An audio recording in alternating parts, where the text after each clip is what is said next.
My name is William Ward. I'm the founder, owner, and CEO of Sanctuary Farm Brewing Company. Now, have you ever been to a place with your family, your friends, maybe even both, that you just wanted time to stop? And you were so present in the moment, engaged in a meaningful conversation, that you just wish you would never leave. Now, that experience can be found and is waiting for you at Sanctuary Farm Brewing Company. At Sanctuary Farm Brewing Company, we are dedicated to creating an environment that fosters relationship building and forging conversation through savoring beer and appreciating the beauty of the land.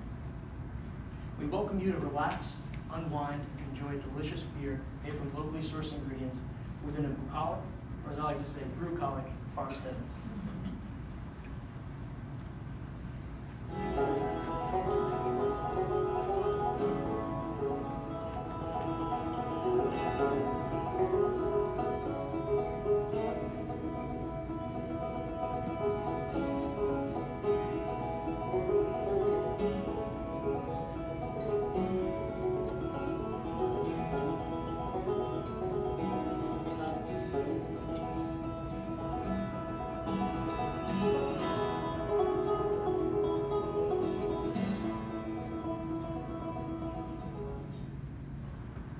Now, I take a lot of pride in where I come from, and I've always known I wanted to return to my roots, to my community, and contribute to the local economy.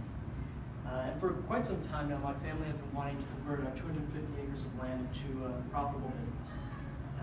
And so with my family's support, I plan on pursuing a family business on my family property in the form of a Sanctuary Farm Brewing Company. And now is the perfect time to start a brewery in New York. The farm brewery legislation that was passed in 2012 made it easier for brewers to open up farm breweries as long as 60% of their ingredients are either grown or produced in New York City. And Senator Chuck Schumer said it best when he said that upstate New York is turning into the Napa Valley of craft beer. Now, upstate New York, and specifically Otsego County, where Sanctuary Farm is based, has a strong annual tourism infrastructure. About 1 million people flock to Otsego County every single year. Most of them go to Cooperstown, New York. Now, you may have heard of Cooperstown, New York, or perhaps you've been there. It's home to the National Baseball Hall of Fame. There's about 500,000 visitors there every single year. And right down the road is Indiana, New York, that is home to 2 universities. But the one that I want to focus on is Brewery Again. Brewery Again brings in about 80,000 visitors every year. It's a nationally acclaimed brewery. A lot of these visitors are craft beer enthusiasts. And as they come to Brewery Again in Cooperstown, they also are inclined to visit other breweries in the area as well, like Sanctuary Farm Brewing Company. But as the number of craft beer enthusiasts grow, so does the overall beer market, which saw a 4% sales growth. The domestic craft beer market saw a 4% sales growth in 2018, and grew the number of sales dollars increased by 7% to about $28 billion. But what craft beer consumers want is a unique and authentic experience. But they're not the only ones. Consumers in general are shifting their expenditures from goods to good times. And luckily at Sanctuary Farm Brewing Company, we offer both. We offer both a high quality product in beer and an unforgettable experience. Now, the experience economy is the fastest growing industry among people under 40, and is estimated to reach $33 billion by 2025. This is because study after study has shown that spending money on that there's a direct link between happiness and spending money on experiences. And this experience is what sets us apart from our competitors. We aim to be a niche craft beer destination.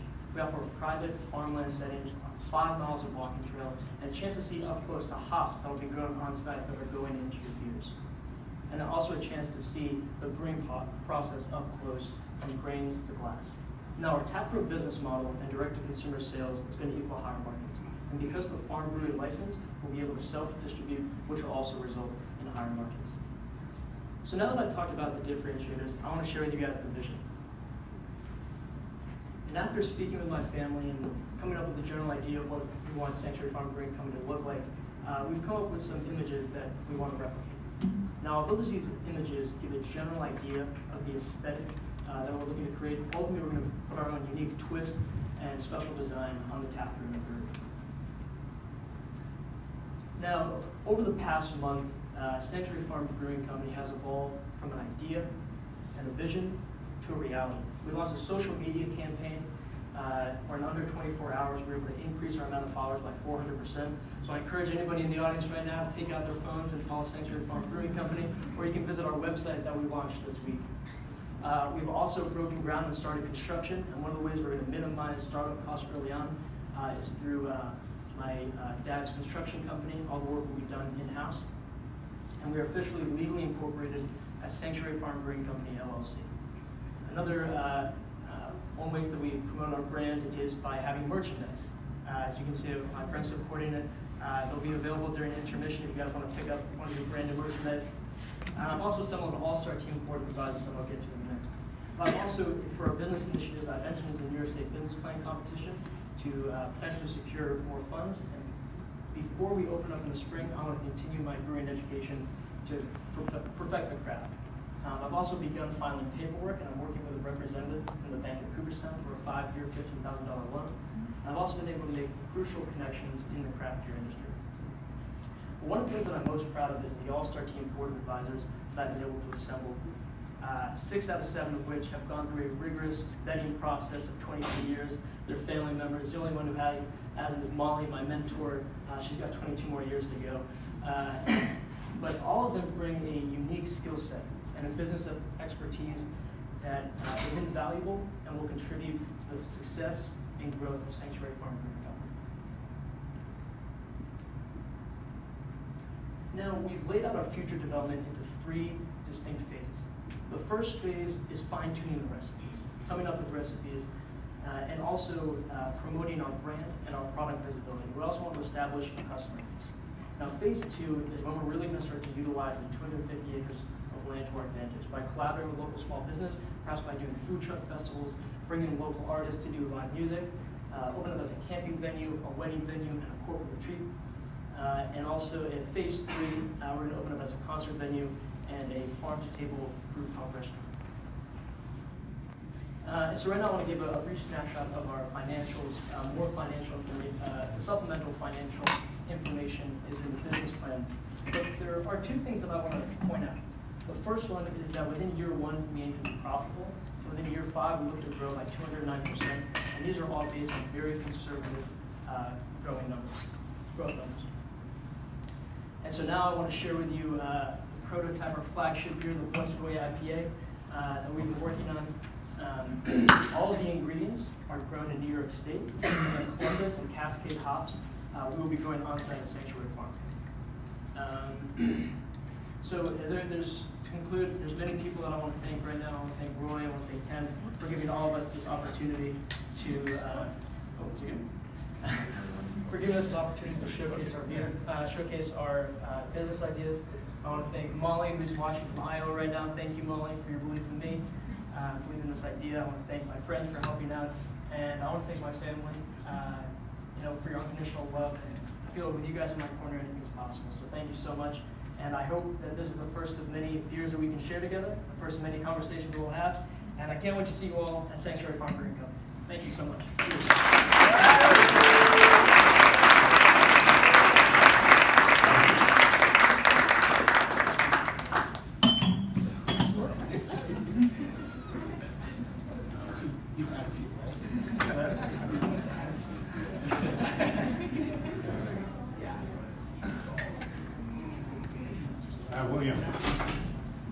William. Yes. Hi. You mentioned enabling legislation in New York. Could you go into more detail on that? How, and specifically, I want to know how big does that allow you to get? Yeah, so the Farm Brewery legislation allows you to produce 60,000 barrels a year, which 1 barrel is equal to 31 gallons. So that's a quite significant amount. We're going to be starting at a very small scale. But the license also allows brewers who want to apply for the license reduce costs and fees. So, for example, to have a microbrewery license, it's about $15,000. It's reduced licensing fees to about $884. And also, there's certain tax credits, tax payments that you can get from the license, as well. It also allows you, as I said, to self-distribute your own beer, so you don't have to go through the distributor. So we will higher margins. And is that the scale that Omegang is at? Omegang, they're a microbrewery, and they're owned by Duvel Morgan, which is a bigger brewery based out of Belgium. They produce, I think, 100,000 barrels a year. Yeah. So just a quick comment, really well done. Thank you so much. It's great to see the evolution from the first round, and we've talked about this, I think you did a great job of bringing it to life, so. Thank you. Perfect. Thank you so much. Yeah, I would agree. Great presentation on here, especially terrific work on the financials. Thank you so much. I'm a spreadsheet guy too, so I like that a lot. One of the things in the financials, a couple things. One is it's great that your dad's working for free for you after helping to pay for college. I hope to have a son like that one day too. But I guess one of my questions is the money going to be enough? $20,000, and look, I applaud you for bringing on debt. That's a really smart move that most entrepreneurs don't understand is a part of financing a business. But do you think that your capital raise is going to be enough to get you through the first year? Yeah, so one of the biggest challenges for starting a brewery is obviously the high startup costs. And we feel as though one of the ways that we minimize that is have all the construction in-house. Not by having my dad fund us full time, but we're gonna have other people on as well. I brought on Connor, we're gonna have an intern come this summer to help grow the hops. So when he's around for the weekend, we can do that. But another way that we'll minimize costs is by not having to pay for rent or the building, it's just construction. But yeah, one of the ways that I want to raise money is by family and friends, by taking out maybe $15,000. I'm in the process of filling out the paperwork, but maybe we raise that a little more if we need to as well. But also in the New York State Business Plan competition, hopefully get the name out there and maybe secure additional funds with that as well. But to start at such a small scale is going to be really important early on, and then we're not encumbered by any buildings or parking restrictions that we can grow compounding when we want to, which is we're very fortunate. How many acres are you going to be using for growing and the actual facility? Yeah, so very early on, we're going to have probably just half an acre for hops. We're going to have a nice aesthetic where it's growing up the barn and have different trellises. But as we grow and we can get the farming equipment to do it, we'd love to have maybe 1 or 2 acres to grow hops, and eventually down the road, not early on, but down the road, to source all our ingredients by growing it on land, which I think would be really cool. Hops to hand type business. Should trade.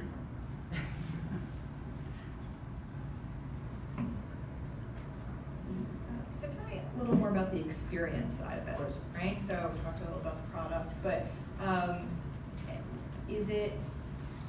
what are you going to do to the space to make it that experience, or is it just I'm coming with my stuff and I'm renting that space? Yeah, so a lot of thought has been put into how can we make it so that people can come in. Our mission is to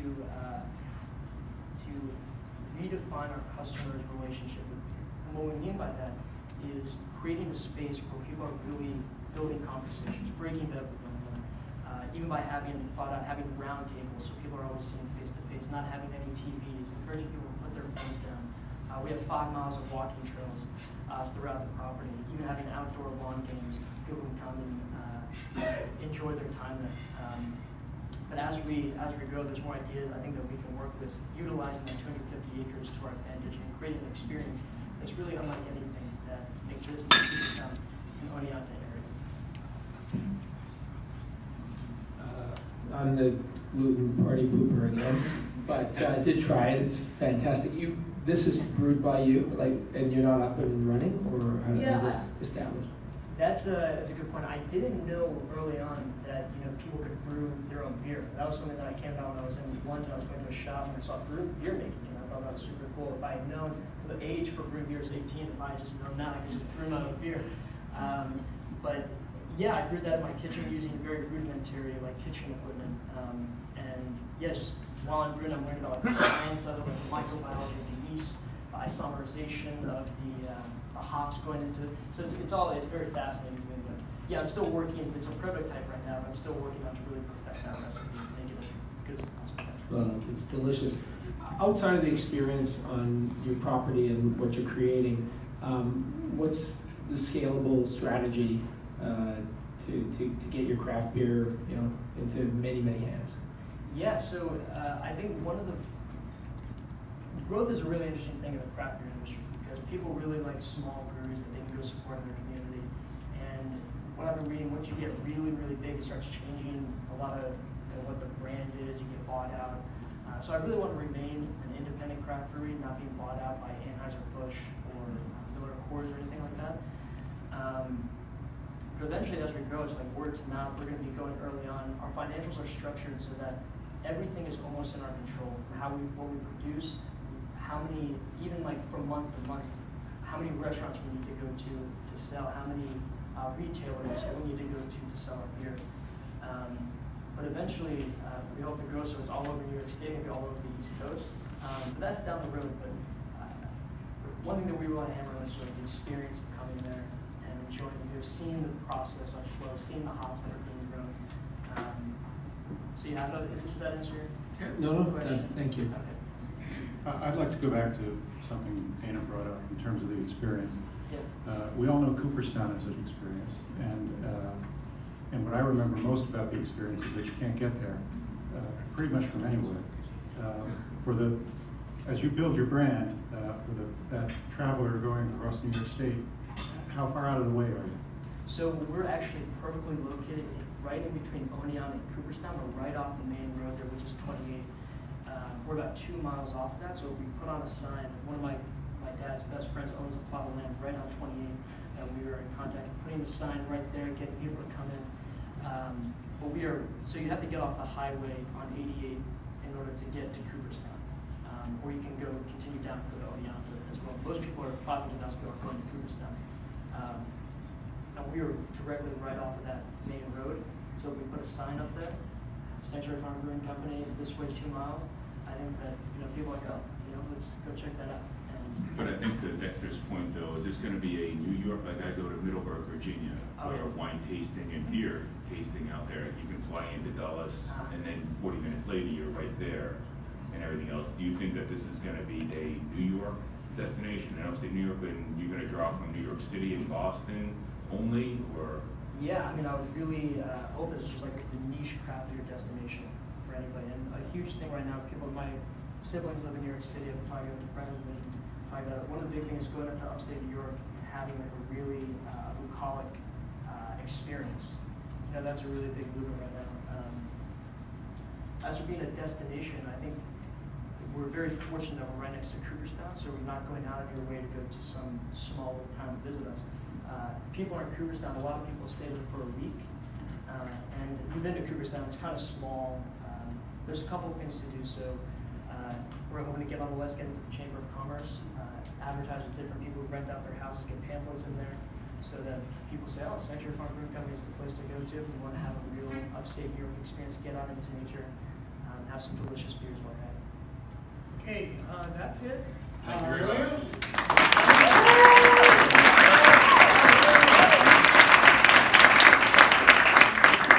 We're going to take about a 10-minute break. That's a 1 followed by a 0. And we will resume in 10 minutes.